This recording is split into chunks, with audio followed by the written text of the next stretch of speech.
Hello students, मैं अमन महला आपका स्वागत करता हूं मेरे इस YouTube channel science education and fun पर। आज की इस वीडियो में हम बात करेंगे 10th क्लास के फर्स्ट चैप्टर जो कि है chemical reaction and equations which means रासायनिक अभिक्रियाएं एवं समीकरण। तो चलिए जानते हैं क्या होते हैं केमिकल रिएक्शन, क्या होती हैं, रासायनिक अभिक्रियाएँ क्या होती हैं और उनकी इक्वेशन यानी समीकरण कैसे बनाए जाते हैं। So let's start. Consider the following situations of daily life and think what happens when. कि ये कुछ ऐसी सिचुएशन दी गई हैं जो हमारे दैनिक जीवन में होती हैं, उनके बारे में देखना है कि वो कैसे उनमें चेंज आते हैं। First is milk is left at room temperature during summers. कि जो दूध होता है उसे हम सामान्य रूम के टेम्परेचर पे छोड़ देते हैं जो कि 37 डिग्री सेल्सियस होता है। तो उसमें क्या चेंज आएगा वो देखते हैं हम। An iron tawa pan nail is lefted expose to humid atmosphere. कि कोई भी लोहे की चीज़ यानी आयरन का कोई भी मटेरियल जिसे हम ह्यूमिड कहने का मतलब जहाँ पे नमी है, नमी वाले एरिया में रख देंगे तो उसमें क्या चेंज आएगा। Grapes get fermented. कि जो अंगूर होते हैं उनमें किण्वन कैसे होता है, उनकी फर्मेंटेशन कैसे होती है। Foods is cooked. कि खाना कैसे बनता है, खाना बनते टाइम की कौन कौन सी रिएक्शन होती हैं। Food get digested in our body. की जो भोजन हम खाते हैं उसका पाचन हमारे शरीर में किस वजह से हो रहा है। वी रेस्पायर, की हम सांस लेते हैं उसमें भी तो कुछ ना कुछ रिएक्शन हो रही होगी, ठीक है। In all the above situations, की इन सभी सिचुएशन में, इन सभी परिस्थितियों में the nature and the identity of the initial substance have somewhat changed. कि इन सभी परिस्थितियों में जो प्रकृति है या फिर जो उस पहचान है इन पदार्थ की, इन सब्सटेंसेस की प्राथमिक पहचान इनिशियल सब्सटेंस की हैव समवट चेंज। कि उसमें कुछ ना कुछ बदलाव आ जाएगा। We have already learned about physical and chemical changes in matter in our previous class. की हमने अपनी पिछली कक्षाओं में पढ़ा है कि जो मैटर होता है, जो पदार्थ होता है, उसकी फिजिकल और केमिकल प्रॉपर्टीज़ में कैसे चेंज आते हैं। whenever a chemical change occurs we can say that a chemical reaction has taken place। कि जब भी कोई रासायनिक बदलाव होएगा किसी भी केमिकल, किसी भी मटेरियल में, हम कहेंगे कि कोई ना कोई केमिकल रिएक्शन हुई है।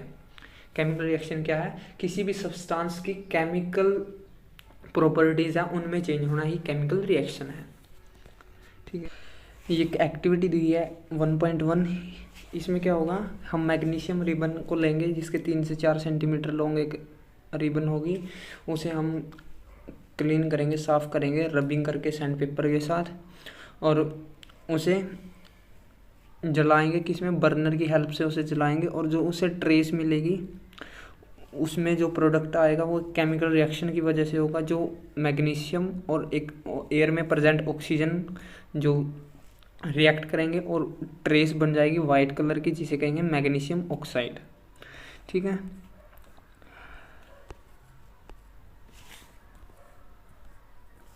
You must have observe that magnesium ribbon Burns with a dazzling white flame and change into a white powder.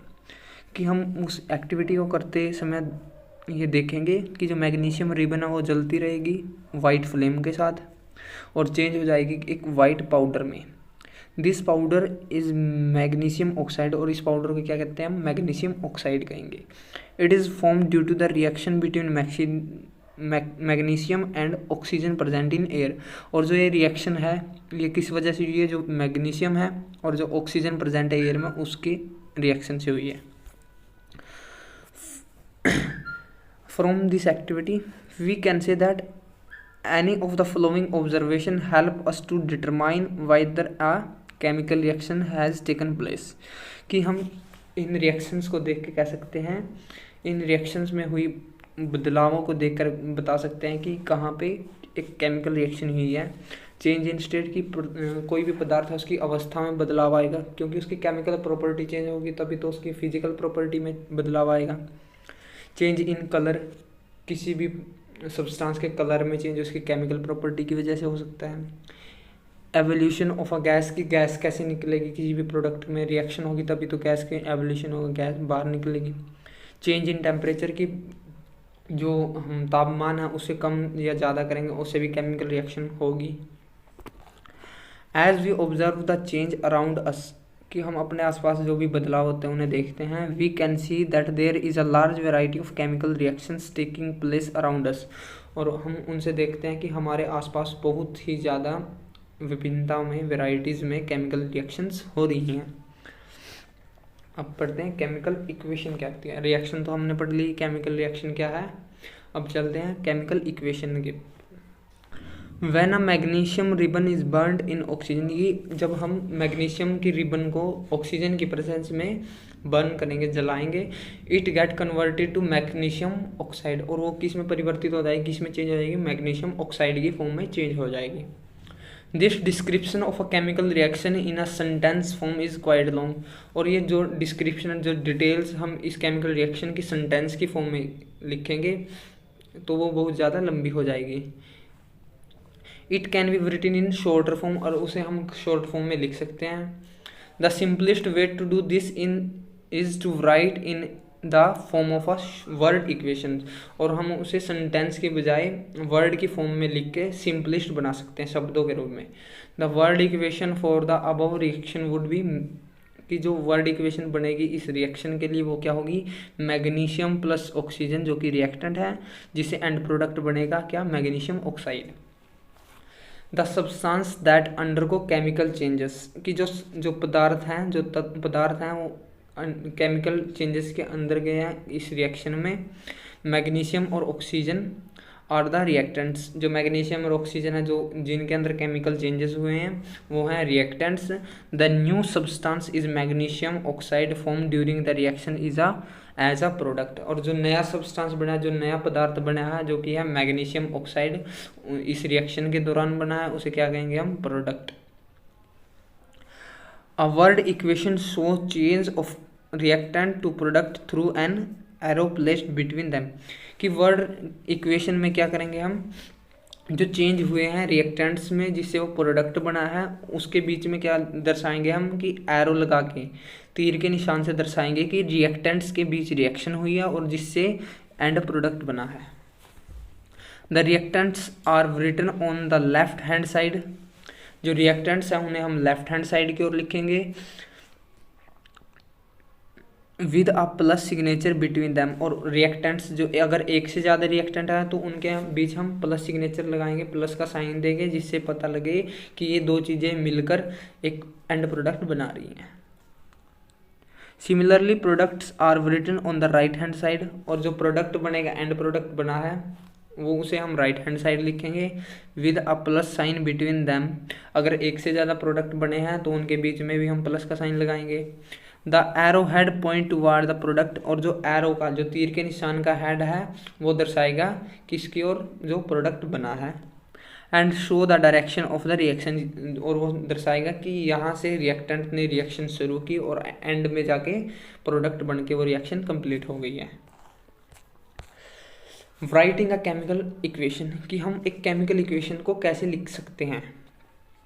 Chemical equation can be made more conscious and useful if we use chemical formula instead of words, कि हम जो chemical reaction है या फिर chemical equation है हम उसे बहुत ही ज़्यादा यूजफुल और आसान कैसे बना सकते हैं, अगर हम वर्ड की बजाय केमिकल फार्मूलाज को लिखें, केमिकल फार्मूलाज को लिख के एक इक्वेशन बनाएं, वो ज़्यादा यूजफुल होगी और आसान होगी समझने में।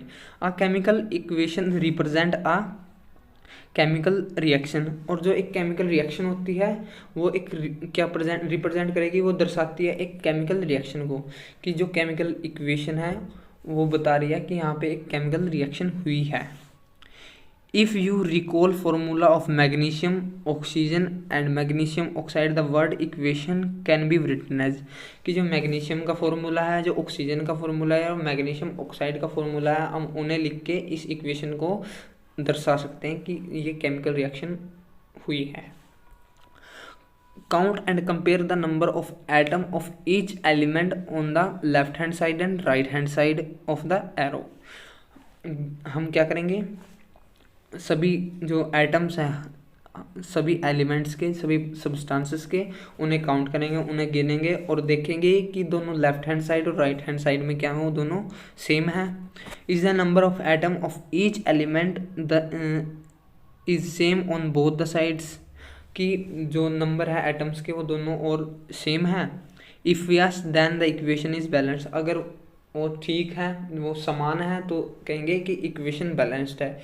If not then the equation is unbalanced because the mass of is not the same on both sides of the equation, अगर वो सेम नहीं है तो ये केमिकल इक्वेशन जो केमिकल रिएक्शन में हुई है वो अनबैलेंस्ड है, क्योंकि जो एलिमेंट्स है उनका मास दोनों और सेम नहीं है, द्रव्यमान एक समान नहीं है।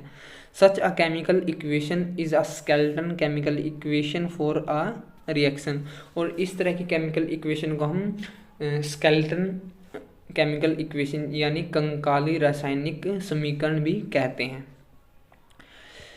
Equation is a skeleton chemical equation for the burning of magnesium in air. जो मैग्नीशियम ऑक्साइड जो प्रोडक्ट बन रहा है और मैग्नीशियम और ऑक्सीजन के बीच एक स्केलेटन केमिकल इक्वेशन है, कंकाली रासायनिक समीकरण है। अब जानते हैं हम कि किसी भी केमिकल इक्वेशन को हम बैलेंस कैसे करेंगे। ठीक है, तो recall the law of conservation of mass that you studied in class 9th.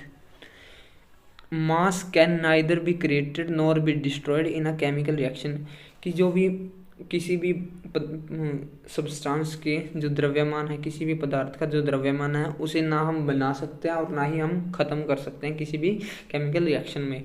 जैसा हम उसमें जितना हम उसका द्रव्यमान रिएक्टेंट्स में लेंगे उतना ही उसको प्रोडक्ट में भी होगा।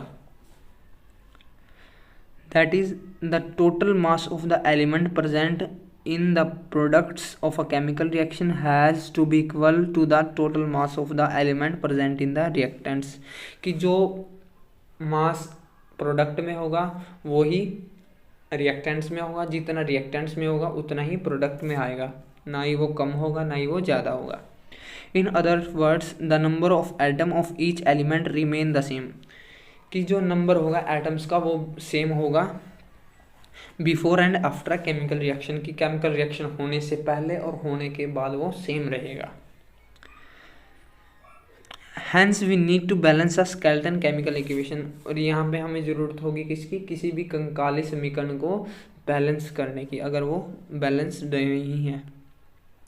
Is the chemical equation 1.2 is balanced, क्या जो 1.2 इक्वेशन है मैग्नीशियम ऑक्साइड वाली वो बैलेंस्ड है। Let us learn about balancing a chemical equation step by step, कि चलिए हम जानते हैं कि किसी भी केमिकल इक्वेशन को हम कैसे बैलेंस करेंगे, स्टेप बाय स्टेप कैसे उसे बैलेंस करेंगे।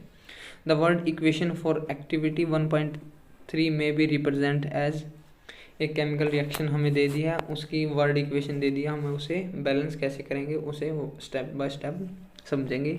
Zinc plus sulphuric acid is जो एंड प्रोडक्ट बनेगा zinc sulphate plus hydrogen. The above equation may be represent by following chemical equations, कि जो वर्ड इक्वेशन है हम उसे केमिकल इक्वेशन के रूप में ऐसे दर्शाएंगे। Zn जिंक प्लस H2SO4 जो कि सल्फ्यूरिक एसिड है जिसे एंड प्रोडक्ट बना है ZnSO4 जो कि जिंक सल्फेट है, प्लस जो हाइड्रोजन गैस है वो निकली है। Let us examine the number of atom of different element on both sides of arrow, कि हम दोनों जो लेफ्ट हैंड साइड और राइट हैंड साइड है उन दोनों साइड पे एलिमेंट्स के नंबर्स को देखेंगे कि वो कितने हैं।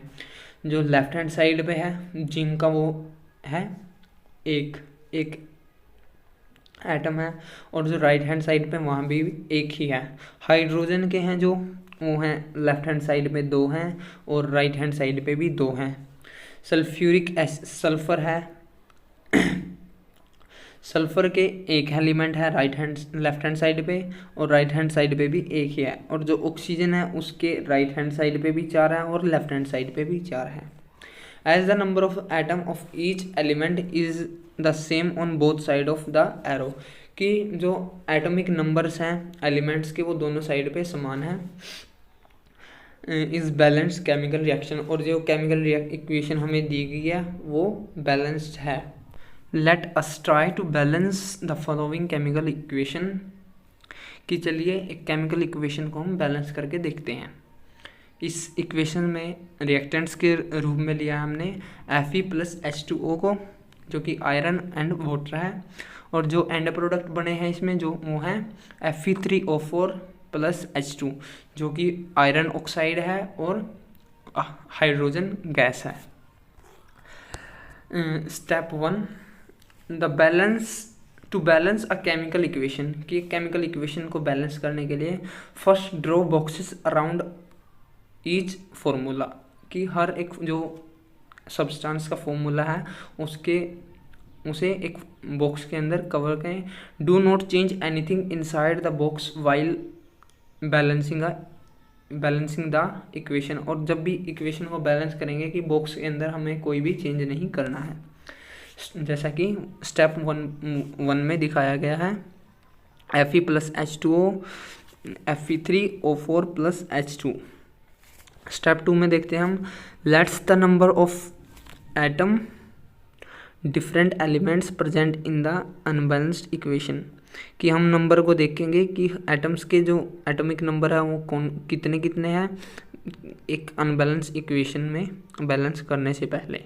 एलिमेंट है इस इक्वेशन में Fe आयरन, हाइड्रोजन और ऑक्सीजन। जो आयरन के एटॉमिक एटम्स हैं वो लेफ्ट हैंड साइड में 1 है और राइट हैंड साइड में 3 हैं, और जो हाइड्रोजन के हैं वो लेफ्ट हैंड साइड में 2 हैं और राइट हैंड साइड में भी 2 हैं, जबकि ऑक्सीजन के जो एटम्स हैं वो राइट हैंड साइड में 4 हैं और लेफ्ट हैंड साइड में 1 है। Step 3, it is often convenient to start balancing with a compound that contain the maximum number of atoms, कि हम ये हमारे लिए ज़्यादा आसान रहेगा किसी भी केमिकल इक्वेशन को बैलेंस करना अगर हम मैक्सिमम नंबर, जिस एटम के सबसे ज़्यादा नंबर हैं, जिस एलिमेंट के सबसे ज़्यादा एटम्स हैं उसको बैलेंस करना शुरू करें। तो इट में बी अ रिएक्टेंट और अ प्रोडक्ट, वो एक रिएक्टेंट भी हो सकता है या फिर एक प्रोडक्ट भी हो सकता है। It is in that compound select that the element which has the maximum number of atoms, और इसी रिएक्शन में जिस भी एलिमेंट के सबसे ज़्यादा नंबर हम उसे लेंगे। Using this criteria we select Fe3O4, और इससे हम किसे सेलेक्ट कर रहे हैं Fe3O4 को and the element oxygen in it, जो इस प्रोडक्ट में जो ऑक्सीजन एलिमेंट है उसको देखें हम। There are 4 oxygen atom on the right hand side and only 1 on left hand side. जो राइट हैंड साइड पे जो प्रोडक्ट के अंदर है वहाँ पे तो ऑक्सीजन 4 हैं, ऑक्सीजन के एटम्स 4 हैं, जबकि राइट हैंड साइड में ऑक्सीजन का एटम 1 है। To balance the oxygen atom, कि जब ऑक्सीजन एटम को बैलेंस करेंगे तो देखेंगे हम जो एटम्स ऑफ ऑक्सीजन है इनिशियल की स्टार्ट में 1 है हाइड्रोजन की वाटर की फॉर्म में, H2O की फॉर्म में, एंड प्रोडक्ट में 4 हैं वो Fe3O4 की फॉर्म में। और बैलेंस करने के लिए हम लेफ्ट हैंड साइड की ओर 4 एटम्स हैं जो ऑक्सीजन के वो ऐड कर देंगे, यानी 1 को मल्टीप्लाई कर देंगे 4 के साथ, जिससे वो ऑक्सीजन के एलिमेंट्स है वो बैलेंस हो जाएंगे। To equalize the number of atom it must be remembered that we cannot alter the formula of the compound or element involved in the reaction, कि किसी भी इक्वेशन को हम जो इक्वेशन है उसे हम बैलेंस कर रहे हैं तो हम किसी भी फॉर्मूला को हम चेंज नहीं कर सकते। जो एलिमेंट्स उसमें इन्वॉल्व हुए हैं उन्हें आगे पीछे नहीं कर सकते, वो रहेंगे रिमेन सेम ही, लेकिन हम उसके जो एटम्स हैं उन्हें कम या ज़्यादा कर सकते हैं। For example, to balance oxygen atom we can put coefficient 4 as 4H2O, कि हम जो है उसमें एटम्स को ऐड कर सकते हैं लेकिन अल्टरनेट नहीं कर सकते कि ऑक्सीजन को वो H2O के साथ करती है तो इससे वो बैलेंस हो गया। नहीं, हम जो एलिमेंट्स इसमें प्रेजेंट है रिएक्शन में प्रेजेंट है वो ऐसे ही रहेंगे, बस एटम्स को हम ऐड कर सकते हैं। 4 as 4H2O and not H2O4, 4 H2O and not H2O4, 4 H2O and not H2O4 4 और H2O into 4. Now the partially balanced equation become कि जो पार्शियली थोड़ी सी जो बैलेंस हुई है इक्वेशन वो ऐसे लिखी जाएगी Fe plus 4H2O arrow Fe3O4 plus H2. Step 4, Fe and hydrogen atom, जो iron and hydrogen atom are still not balanced, कि जो हाइड्रोजन और आयरन के एलिमेंट्स हैं वो अभी तक भी बैलेंस नहीं है. Pick any of this element to proceed further, कि इस प्रोसेस को आगे ले जाने के लिए इनमें से हम किसी भी एक एलिमेंट को पिक करेंगे. Let the balance hydrogen atom in the partially balance equation, और हम इसमें हाइड्रोजन को बैलेंस करेंगे. अब to equalize the number of hydrogen atom, make the number of molecule of hydrogen as four on the right hand side. जो atoms हैं hydrogen के वो इनिशियल स्टेजेस में 4×2 हैं, जो कि 8 हैं रिएक्टेंट्स में लेफ्ट हैंड साइड की ओर. जो प्रोडक्ट में केवल 2 ही हैं. हम बैलेंस करेंगे तो हमें रिएक्टेंट्स में जितने उतने ही प्रोडक्ट में करने होंगे. इससे क्या होगा, हमें 4 एलिमेंट्स को मल्टीप्लाई करना होगा हाइड्रोजन के प्रोडक्ट के साथ, जिससे कि जो हाइड्रोजन एटम है वो इक्वलाइज हो जाए. 8 एलिमेंट हो जाएंगे रिएक्टेंट्स में और 8 ही हो जाएंगे प्रोडक्ट में. जो लेफ्ट हैंड साइड भी 8 हो जाएंगे और राइट हैंड साइड भी 8 ही हो जाएंगे. The equation would be Fe plus 4H2O arrow Fe3O4 plus 4H2, जिससे कि हाइड्रोजन और ऑक्सीजन तो बैलेंस हो गया. अब बैलेंस करना है आयरन के एटम्स को. Step 5, examine the above equation and pick the third element which is not balanced, कि हम क्या करेंगे, इस केमिकल इक्वेशन को देखेंगे, उसमें जो भी एलिमेंट अब बैलेंस नहीं है उसे पिक करेंगे और उसे बैलेंस करेंगे. You find that only one element is left to be unbalanced, कि जो कि एक एलिमेंट है वो अभी तक अनबैलेंस्ड है और उसे हम बैलेंस करेंगे, that is iron. Atom of iron in reactant, जो इनिशियल स्टेज में है रिएक्टेंट्स में है वो 1 एटम है. इन प्रोडक्ट दे आर 3, कि जो रिएक्टेंट्स हैं इनिशियल साइड स्टेजेस पे वो 1 है रिएक्टेंट्स में लेफ्ट हैंड साइड की तरफ, और राइट हैंड साइड में 3 है Fe3O4 की फॉर्म में. बैलेंस करने के लिए हमें लेफ्ट हैंड साइड की तरफ जो आयरन के एटम्स हैं उन्हें 3 करना होगा, जिससे कि लेफ्ट हैंड साइड और राइट हैंड साइड भी जो इक्वेशन है वो बैलेंस हो जाएगी. To equalize Fe we take 3 atoms of Fe on the left hand side, जो हमने 3 Fe ले लिया है, plus 4H2O arrow Fe3O4 plus 4H2. Step 5, finally to check the corrections of the balanced equation we count atom of each element on both sides of the equation, कि जो हमने equation को balance किया है उसे देखने के लिए उसे कि वो बैलेंस कम्प्लीटली हुई है या नहीं, हम दोनों साइड के से एलिमेंट्स के जो एटम्स हैं उन्हें काउंट करेंगे, जो कि 3Fe plus 4H2O arrow Fe3O4 plus 4H2O, जिससे कि एक इक्वेशन बैलेंस्ड है जिसमें 3 एलिमेंट राइट हैंड की साइड हैं आयरन के और 3 ही लेफ्ट हैंड साइड में हैं. 8 मॉलिक्यूल्स हाइड्रोजन के लेफ्ट हैंड की साइड और 8 ही हैं राइट हैंड की साइड. 4 मॉलिक्यूल्स हैं, 4 एटम्स हैं ऑक्सीजन के लेफ्ट हैंड की साइड और राइट हैंड की साइड भी 4 ही हैं. The number of atom of elements on both sides of equation 1.9 are equal, कि जो एटम्स के नंबर हैं एलिमेंट्स के वो दोनों साइड पे सेम हैं. This equation is now balance, कि जो ये इक्वेशन है अब बैलेंस है. This method of balancing chemical equation is called hit and trial method. और इस जो हमने ये जो तरकीब का इस्तेमाल किया हमने इस केमिकल इक्वेशन को केमिकल रिएक्शन को बैलेंस करने के लिए, इसे कहते हैं hit and trial method. Step 6 है जब writing symbols of physical state, की जो चिन्ह है फिजिकल स्टेट के उनको कैसे लिखेंगे. Carefully examine the above balance equation 1.9 does this equation tell us anything about the physical state of each reactant and product. कि जो इक्वेशन है 9.1 हम उसे देखते हैं तो क्या हमें बता रही है जो एलिमेंट्स हमने उपयोग किए हैं वो किस स्टेट में है, फिजिकल स्टेट में, किस फिजिकल स्टेट में उसमें प्रेजेंट है, प्रोडक्ट या फिर रिएक्टेंट में। No information has been given in the equation about their physical state. कि जो ये इक्वेशन है 1.9 इसमें कोई भी ऐसी डिटेल नहीं है जिससे हमें पता चल सके कि वो किस फिजिकल स्टेट में प्रेजेंट है, कि वो लिक्विड फॉर्म में है, एक्वस फॉर्म में है या फिर सॉलिड स्टेट में है। To make a chemical equation more informative, कि किसी केमिकल इक्वेशन को ज़्यादा जानकारियों के साथ करने के लिए the physical state of the reactants and product are mentioned along with their chemical formula. और उन्हें ज़्यादा इन्फॉर्मेटिव बनाने के लिए किसी भी केमिकल रिएक्शन को उनकी फिजिकल स्टेट्स को हम रिएक्टेंट और प्रोडक्ट की मेंशन करते हैं उनके केमिकल फार्मूलाज के साथ। The gaseous, liquid and aqueous and solid state of reactant and product are represented by notations। की जो इनकी जो भी स्टेट्स हैं एलिमेंट्स की उन्हें हम नोटेशंस का यूज़ करके जी गैस के लिए, एल लिक्विड के लिए, ए क्यू एक्विस के लिए एंड एस सॉलिड के लिए लिख के हम रिप्रेजेंट करेंगे कि वो किस स्टेट में प्रेजेंट है, रिएक्टेंट में या फिर प्रोडक्ट में।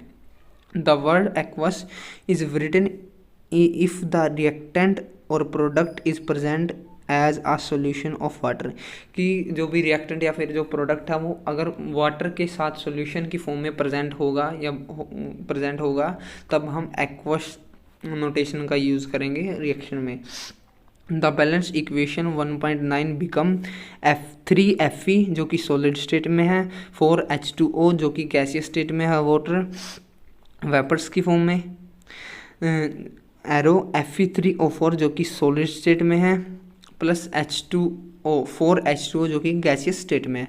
Note that the symbol G is used with H2O that indicate that is reaction this reaction water is used in the form of steam. कि इस रिएक्शन में हमने जहाँ भी H2O या फिर जहाँ पे वाटर का यूज़ किया है वो एक गैस की फॉर्म में या फिर वेपर फॉर्म में यूज़ किया, स्टीम की फॉर्म में यूज़ किया है। Usually physical state are not indicated in the chemical equation unless it is necessary to specify them.